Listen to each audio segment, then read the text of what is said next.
Of the system, ASHRAE 15 and 62, comfort and reliability. Okay. So heat pump or heat recovery.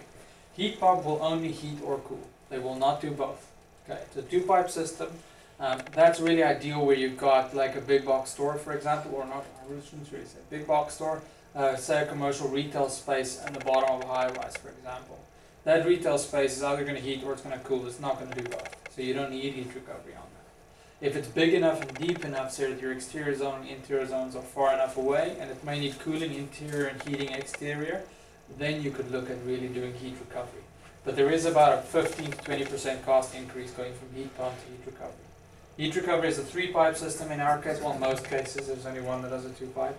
It's a three-pipe system in our case with mode selector boxes, which is basically the magic boxes that all the pipework and stuff gets connected to. Alright, that does the energy exchange between two different indoor spaces. So the heat recovery in VRF is very simple. It's point of use heat recovery. If you look at a water source heat recovery system like a water source chiller that's got heat recovery innately to it, you can't use it at the same source. It's going to be all that energy is pumped back to your chiller, get diverted into a different format, maybe still hot water, but then you can't pump it back simultaneously back to that system because a chiller normally can't run in two different operating modes. Our VRF system can, which is pretty awesome. Okay, let's look at a typical VRF application. This is just an office that we're looking at here. So indoor units, and then you've got some indoor units. These are all on heating, and those are on cooling. So you obviously want heat recovery on that, because it gives you both. And the chances are, because you're heating these spaces over here, that's going to be free cooling throughout. Okay, and from an energy standpoint, if you can get something for free, I mean, you're winning right there.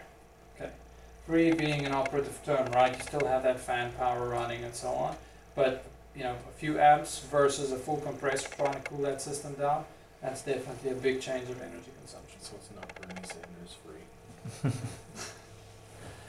Diversity types, this is just when we deal with that, what I mentioned with regards to an open floor plate, cooling and heating on the surrounds. Okay. Now, to give you guys an idea, I'm doing these jobs in Alberta, for example, we're installing them in Calgary, where I've got a high-rise building, CRU spaces, penthouses, they're all going in. Now you may ask, you know, how do we deal with those peak cooling seasons or peak heating seasons when it gets down to minus 35 degrees centigrade or, you know, minus 30 degrees F? What do we do in those instances? Well, there are a couple of different things we can do. On the air-cooled side, we put that outdoor unit indoors. It's got a 1/2 inch of external static on it, put a gas-fired unit heater in. All we want to do is just bring that air temperature up to minus 13 Fahrenheit. My unit will run, and I selected on minus 13 Fahrenheit heating to give me that heating, right? With any sort of heating system, you normally have a backup heating system in those cold climates. It's mandatory to provide that. So you would have an electric baseboard as a backup for your boiler system in any event in most cases. So why not just retain that? In those times that you're getting into those peak seasons, we've got an auxiliary interlock that allows us to run that concurrently with our indoor unit or to switch the one off and to run the other one. So we can control it as best we need to in those super cold conditions. Again, it's not really applicable for us here, but it is something to think about in seriously cold climates. Alright, product overview. So we've got outdoor units, we've got indoor units, and we've got controls, and we've got our little mode selector MS box here. So we've got the mini VRF, 3 and 4 ton, and we've got a one size up to 5 ton that will be coming in the next couple of months that we've developed. In single phase. Single phase, yeah. And then we've got the 3 phase from 6 to 36 tons. The largest single module goes up to 12 tons. Okay.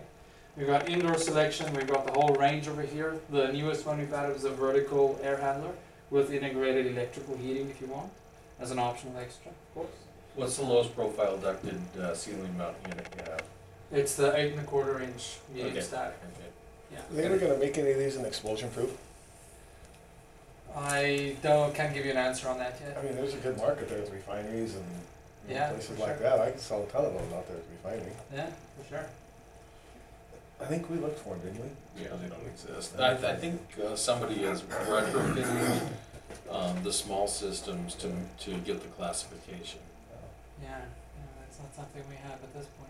But yeah, I agree that would be a great market to move into. Especially since they don't care how much it costs. Yeah. What we are doing, however, is we're adding an expansion valve kit that we're going to be selling pretty soon. We've developed it, it works, tested it, We're just putting all the documentation together. Again, we're doing our own documentation, we're doing everything, so we need to put submittals together and all sorts of stuff, right? It takes time. But this will allow you to use any third-party air handling unit, put a refrigerant coil in there and connect our VRF coil on there. You put the outdoor wherever you want to put it, Bob's Bronco. You've got a full-on VRF system. Heat That's recovery or an heat pump. outstanding idea. Yeah. So you can connect that on anything. Yeah. Could you do like a dual, or you wouldn't wanna do a dual fuel that way? If somebody had a furnace, you'd just pop in a coil and an outdoor unit, and then you'd have a VRF system. And you'd No just comment. disconnect it, yeah. It's we sell furnaces, remember? Oh, no way. We're Lennox, right? Well, I'm talking about replacement market. Yeah, but again, we sell furnaces, remember? That's something we're looking at. We're trying to see if we can do that with our furnaces, gas-fired furnaces. Connect those onto that and then go from So there. why not? So you've got a building management Yeah. system? Yeah, we're gonna go into that quite a bit detail after this. This is the important part. This is where we've put the most of our money into because we know that's where it goes wrong. I do need to tell you, those sheets that I've given you are our first generation equipment. We've launched our new generation equipment recently. Exactly the same profiles and all that. We've improved our performance, improved our external static ratings on them. So they're all 0.6 inches or more. But the high statics have always been the highest external static on the market at 1.13 external static. So we can do quite a bit of air on it. But just bear that in mind. So that's a reference for you. The information on there is all correct, but we've improved it. Okay, so we've gone to a higher efficiency unit. All ECM motor right across the board. Okay. So let's move on. So what makes our outdoor unit unique? Alright, so there's a few things here. What do you notice from the serviceability standpoint when you look at our unit right off the bat? Everything's accessible. Everything's accessible. Not just that, we've got this little front electrical board of ours is on a hinged connection. It's fully independent of everything else. You take off 2 screws and it hinges out. You don't have to disconnect anything. You can take the board out, put a new board in. You could work on the inverter board that's sitting right behind it without adjusting or touching your main board. You can get to everything, right? You can hinge this whole panel out to get to anything in the back of that. Alright, our coil is split in half, which I'll show you now. The compressors are right in front. You know, decouple a couple of the pipes and you're done. You don't have to cut pipes, you don't have to rip the unit apart and try to rebuild it on site. You don't have to re-weld piping. It's as simple as changing something out, put it back in and walk away. Rotolux on all the compressors. So it's simple for us to move forward with regards to this because we've had a hand in developing it. This is our product. Similar to our rooftop package unit, where we want to make sure you can actually take out the fan motor, take out the coil, replace whatever you need to replace. We made sure that we've done the same with our VRF condensing unit. It's service friendly. Because guess who's going to have to replace it? We're probably going to have to replace it. Well, I would have sent somebody. alright, so inverter compressor, there's nothing funny about that. Reduced energy consumption, smaller electrical supply required. It's got that soft start associated with it, so it's not going to ramp up and then ramp that back down again. This split coil, which is really where we get our low ambient condition, which we are advancing that even further. But to that end, our coil is fully independent. So we've got 2 independent coils in that unit, able to operate in independent modes. So that means we've got a simultaneous defrost. What that means is I can operate the unit or independent defrost. I can operate the unit in heating, defrost the one end and keep the unit operating at 50% and then switch it back. There's no downtime or associated downtime with that unit. Also, if you have a compressor down, you still have one full part of the coil that will operate. Just fill up a couple of switches and you've got that unit operating at 50% while one of your compressors are down, or the other one. Alright, so it gives you that feasibility. The third thing that you can do is you can actually operate it purposefully at 2 different operating modes. It'll do that to control the heat recovery.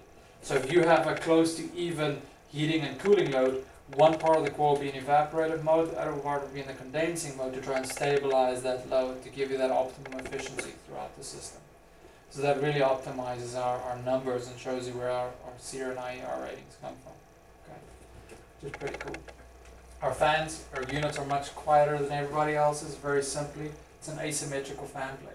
So you'll notice that one's got 3 blades, this one's got 4 blades. What that means is there's no compounding of the sound waves. So it's very simple. Because those waves don't compound, it's lower sound production. They also help with phase pulsing. So that's definitely a cool feature that we worked on. It works quite well. Service-friendly design. This shows you how that whole panel hinges out and how you can get to everything in the back without disconnecting your whole electrical panel, trying to rip it all out and trying to put it all back again after you complete it. That makes call-out repairs, warranty replacements easy and quick to do, as opposed to trying, where it's actually simpler just to replace the whole friggin' outdoor unit. Okay. Let's talk about combination ratios. So we can do, our 10-ton unit, for example, can do 5 to 13 tons. So we can go all the way up to 130%. Now, 130% you need to keep that in the back of your mind very simply. This is what we've tested it to. Because we're doing our own research and development, if you need to go more, we can tell you what the implications are going to be.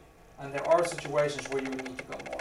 Either for the fact that you've got multiple small units, you've got 3,000 BTUs of cooling required in your space, the smallest unit we make is only 7,000. There's a mechanical overshoot there. So we can take that into consideration. The unit won't stop working at 130%. It's just our selection software runs into a bit of an issue because it's trying to safeguard the system. But we understand that practical applications, they don't always talk the same language as what you see on paper, right? So we make sure that from an engineering standpoint, you get what you need to get without overrunning the unit's capacity too much. Okay, so bear that in mind. 50% is extremely important. Think about you're doing a retail installation or a TI installation. You've got a couple of tenants, all on our heat recovery VRF system, because yes, we can do individual billing on them. So each and every unit's on a different heat recovery system, right? One of them is being installed late, the tenant's having a hissy fit, they don't want to install, they don't want to pay, you know how it goes, or 2 of the 3 are delayed for whatever reason. You can commission the remainder of the CRUs without any issues, the system will run without any problems. Commission it accurately, nothing will happen. After the fact, you reconnect the pipework, open the refrigerant shut-off valves, which you would need to supply obviously. Open those shut-off valves you've added in because of that late tenant. Bob's your uncle, add the additional refrigerant, and you're done. There you go. Alright, so that's as simple as that from an operational standpoint.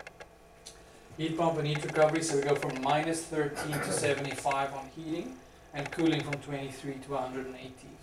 Now bearing in mind, this is just for those interesting circumstances. Simultaneous heating and cooling is where we consider the load to be more or less the same, and where the unit would have to run primarily in cooling and produce heating. But if it's a heating dominant system and it runs down to there, it'll still produce cooling, okay, for your internal zones. But we'll help you to select that and see if we can model it for you to show you what the operational conditions need to be for that to happen. But bear in mind, the unit won't stop operating at those temperatures. They will continue to produce heating or cooling until the unit effectively switches off. So there's no lower limit on our units. Okay? Just lower capacity. Exactly. It just derates as it goes down. Exactly, yeah. So that's why we initially had it at minus 5. We've now tested them to minus 13, improved their operational efficiencies a little bit. They're going down to minus 13 now. And we're developing now a low ambient condition system. So it's in development at the moment, so maybe the next year or two. You'll see that minus 13 number likely going to minus 20, minus 25 Fahrenheit. Okay, so that's where we're aiming at the low ambient systems, but it's not quite there yet. Okay, so now 460 or 230. Fortunately, you guys don't have 575 volt nightmares like I do in Canada, but so this speaks to your market completely. Okay, again, all up to 12 tons, and from there we get the modulation going across. Okay. The mini VRF 3 and 4 ton, I told you the 5 ton is in development. So the moment we got it, we'll send out something to Josh. They'll send something out to you, notifying you of that 5 ton release. And we can do it from there. I do need to note that these are only in heat pump, they're not heat recovery. No one has a heat recovery at this point in time. What's the logic on the, say you have 4 air handlers on that, and do you do a slave master setup, or how do you do your changeover? At this point, it's manual. I believe they are working on getting that to a fully So if you've got automatic 4 air changeover. handlers with 4 thermostats, and somebody has to control it if it's manual. It'll Yeah. have to be either in heating or cooling. Well, right, but Or who in selects the mode. changeover though? Yeah, it's Whoever has the thermostat in their office. Well, no, if you've got 4 air handlers, Yeah, each you're one each gonna has have one, yeah. a thermostat. I Oh. believe, well, no, I Yeah. know it's majority rules. So it's gonna be, if you have two, for example, the unit's gonna be in the previous setting. Whatever When it the was, third yeah. one switches it on, it's gonna go into heating mode. Okay. So that's how it works. Yeah. It's not in a slave master type scenario, one is a master control and the rest are slaves. It's a demand rule situation. Okay. Or alternatively, you could switch it on our main controller and it can control what mode it needs to be in, and then it'll switch it over automatically. That you can program. But freestanding, it will be in demand. Okay. Majority rules. Alright, now our mini VRF is capped at 5 degrees at this point. Okay, it's gonna lock out on high pressure once it goes to protect itself when it gets to 5 degrees Fahrenheit. Okay, it's still pretty low in our area. We're not really worried about 5 degrees at all. It'll still run without any issues. Okay. Again, we are working on low ambient units for that, but I think that's still a ways off. We're focusing on the bigger units for now. Okay. Indoor unit ranges, so we've got the 2x2, 3x3 seating for, and these are all adapted solutions over here with the wall mounts. Okay, so there's nothing funny about that. The whole ranges over there, the sizing, capacities haven't changed. It's only thing that's changed really is the external static of the units and the airflow. More air, higher external statics are now available throughout. Okay. From a control standpoint, this is really what I want to get out to. So we've got the local, centralized, and gateways. Gateways we're not really going to touch on, so we've got backnet, LAN works, the whole 9 yards. Okay, so we've got all of that. We have got monitoring and control functionality, but we're not going to expose our algorithm to a backnet, for example. It's still proprietary on our end. What that means is you can control that system. You can get, you almost control it like a remote thermostat, except you can also get warning and error messages back from that. But that's pretty much the extent. You can't force the compressor to do something. You can't change the expansion valve position, for example. You can't modulate that. Similar what you could potentially do with our main controller. And no one will give you that access to their algorithms. That's kind of proprietary because that's really where the efficiencies come from in the operation of the system. Okay, so just bear that in mind. I'm not sure if anyone else is telling you this, but bear that in mind. Okay.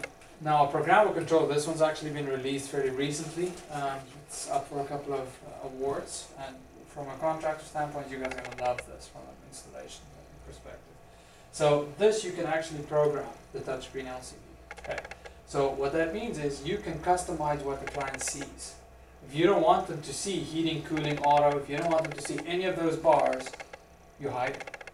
If you don't want them to see fan speed, swing, room temperature, schedule, you hide that. You just give them that display what their set point is up and down. How easy is that thing, right? When they don't have control, they're not switching that thing, unit, heating, cooling. On the back end, you go in there, and then you go in and you go and change all the user settings in the back. You can set limits for it, night mode setback. You can do everything on the back end in that thing. It works like an app. Once you go in there, you can physically go and tick boxes, change things around. It's easy to use. It's none of this guessing, holding 2 fingers in anymore, none of that. It's all display. Okay. Our auxiliary heat interface ties into this completely, allowing you to run an auxiliary heater, HRV, a ERV, a fan, exhaust fan, whatever you want to run, a duct heater, a water source, a 3-way valve if you want to put a water coil in the ductwork. Whatever you want to do, you get control of that system. And then control it based on room temperature, you'll control it based on ambient condition, whatever you want to do. And then what happens after that happens. When it reaches that set point, do you want the outdoor unit to switch off? Do you want the indoor unit to switch to fan mode? Do you want it to try and heat and then bring that back in again? And it'll interlock it in that way to make sure that that piece of equipment doesn't run the same time the VRF runs. Okay, it'll interlock it completely, which is pretty awesome. And you can have up to 4 on one controller running. So you can have both a baseboard heater, an ERV, and a duct heater, and a exhaust fan all connected on the same system if you want. Then you can connect that onto an infrared occupancy sensor. You can connect that onto a key card reader. You can connect all of that stuff together and make sure, for example, in a hotel you don't have anything running without anyone's in there. What about economizers? Yeah, you can run them. We don't sell them yet. Okay. We had one, we released it. We found that we couldn't control the discharge temperature the way we wanted to, so we pulled it back, and it's in development now, and we will probably release it first quarter next year. So would we get like a micrometal box and then a jade control, and what, does Yeah. it tell it that it's okay to economize, or how do they communicate between They the can, two? it's a dry contact, so it switches it on and off. It would still have its own controller. So you would still have, its own thermostats. It runs completely independently. We're just telling it when to run. So Mhm. based on a schedule, based on whatever needs to happen. So you gotta call for, your schedule, call for cooling, what's the outside temperature, okay, we can economize, or does it go into economy and then shut it down? It really is depending on what you want to do, because we can program it to do almost anything. That's the thing. If you want to do a certain operational parameter on there, you discuss it with us when you're doing the design build, and we can pre-program it in, or I look at the controls protocol from the engineer and we make sure we can do that. So there are all these options associated with that we can do, because we can program it associated. Okay. So password protected, and this is the neat one right there at the bottom. It's got a USB port right here.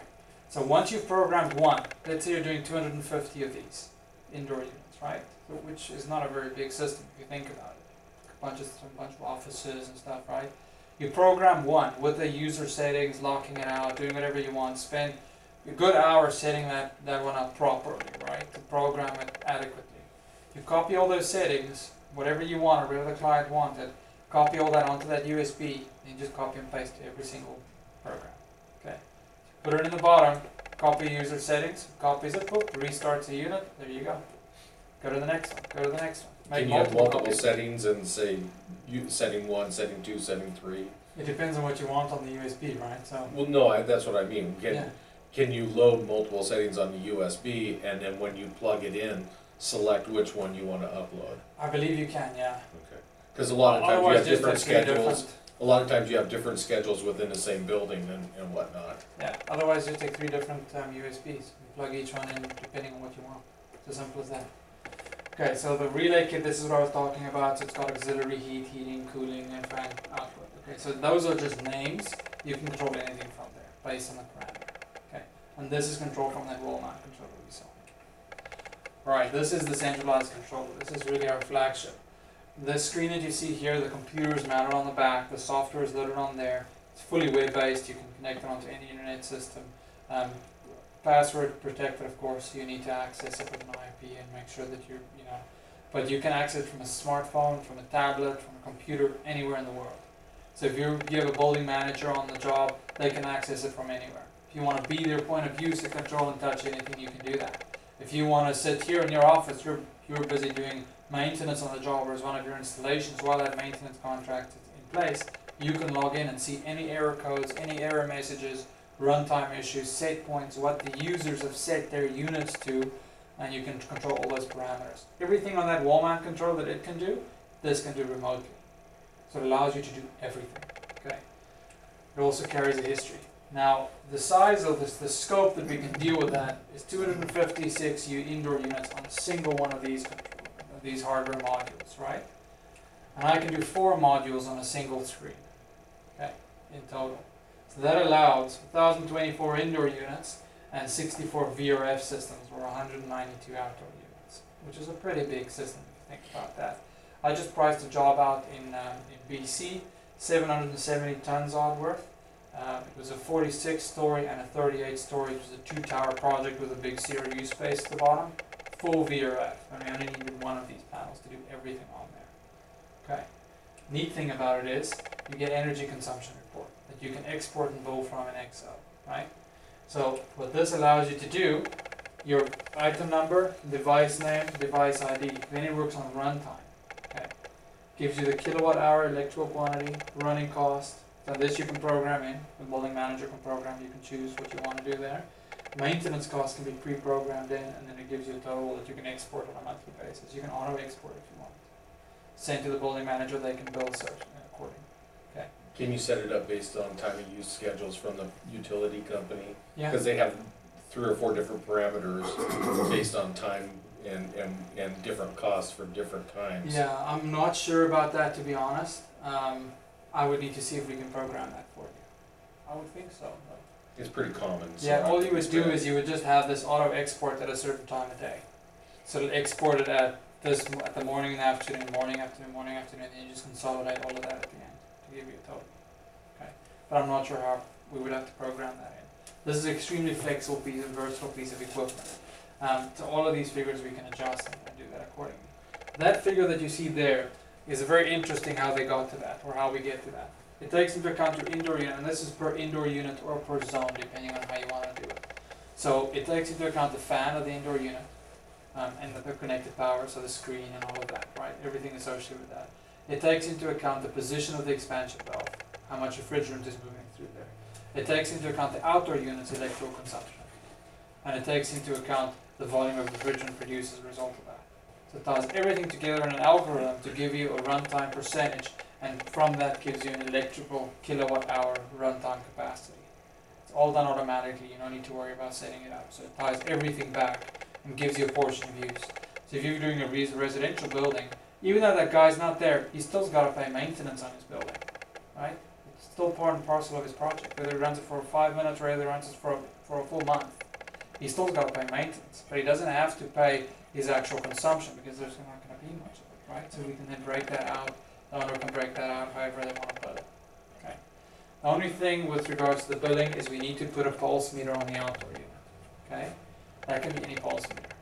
As long as it's UL listed, you can use anyone. A donut? Excuse me? A donut is a current donut? Yeah. Okay, Yeah. yeah. That's all you gotta do. Right. So it's very simple to do. And that reads back in. We've got certain protocols for it, but we've tested 14 of them on the market already. They're very simple to do.